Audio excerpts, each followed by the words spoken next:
So a deeper level of allyship includes personal transformation. What does that mean?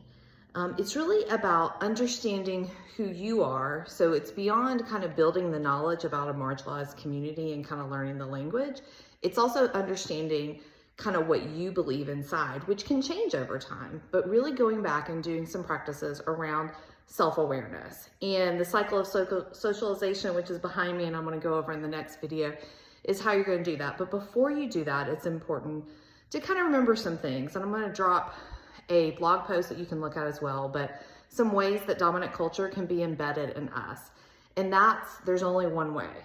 So as you do some excavation of self, think about, what if there are other ways to do this or other ways to believe?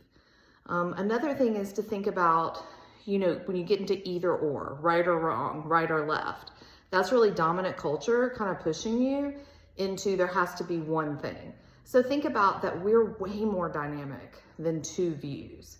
Always think about kind of more options. The other piece is really thinking about seeking to understand yourself, seeking to understand the people who've influenced you.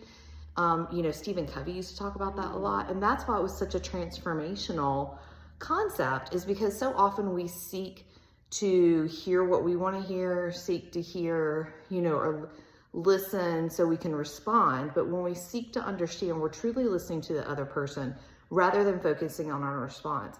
And when we do that, we listen more, which in 90% of the cases in allyship is what that next right action is. So next video, cycle of socialization, do some work to prepare for self-awareness.